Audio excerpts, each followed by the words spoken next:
एक समय की बात है। एक राज्य में एक प्रतापी राजा राज करता था। एक दिन उसके दरबार में एक विदेशी आगंतुक आया और उसने राजा को एक सुंदर पत्थर उपहार में दिया।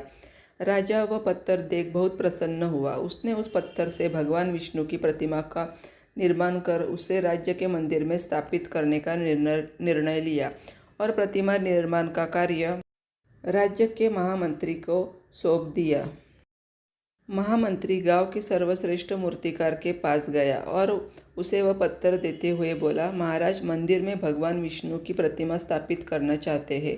7 दिवस के भीतर इस पत्थर से भगवान विष्णु की प्रतिमा तैयार कर के राजमहल पहुंचा देना। इसके लिए तुम्हें 50 स्वर्ण मुद्राएं दी जाएंगी।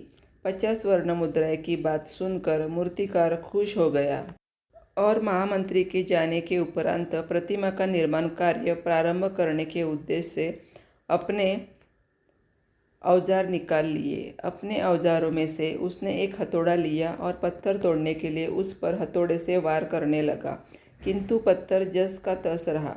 मूर्तिकार ने हथौड़े के कई बार पत्थर किए, किंतु पत्थर नहीं टूटा। 50 बार प्रयास करने के उपरांत मूर्तिकार ने अंतिम बार प्रयास करने के उद्देश्य से हथौड़ा उठाया, किंतु यह सोचकर हथौड़े पर प्रहार करने के पूर्व ही उसने हाथ खींच लिया कि जब 50 बार वार करने से पत्थर नहीं टूटा तो अब क्या टूटेगा। वह पत्थर लेकर वापस महामंत्री के पास गया और उसे यह वापस कर आया कि इस पत्थर को तोड़ना नामुमकिन है, इसलिए इससे भगवान विष्णु की प्रतिमा नहीं बन सकती। महामंत्री को राजा का आदेश हर स्थिति में पूर्ण करना था, इसलिए उसने भगवान विष्णु की प्रतिमा निर्मित करने का कार्य गांव के एक साधारण से मूर्तिकार को सौंप दिया।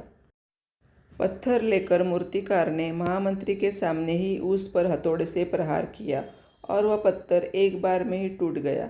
पत्थर टूटने के बाद मूर्तिकार प्रतिमा बनाने में जुट गया।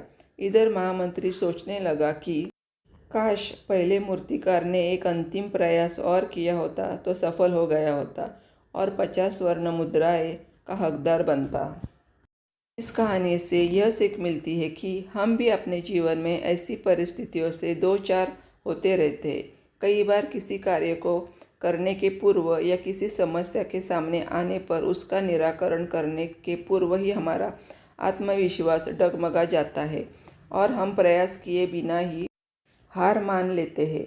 कई बार हम 1-2 प्रयास में असफलता मिलने पर आगे प्रयास करना छोड़ देते हैं, जबकि हो सकता है कि कुछ प्रयास और करने पर कार्य पूर्ण हो जाता या समस्या का समाधान हो जाता। यदि जीवन में सफलता प्राप्त करनी है तो बार बार असफल होने पर भी तब तक प्रयास करना नहीं छोड़ना चाहिए जब तक सफलता नहीं मिल जाती।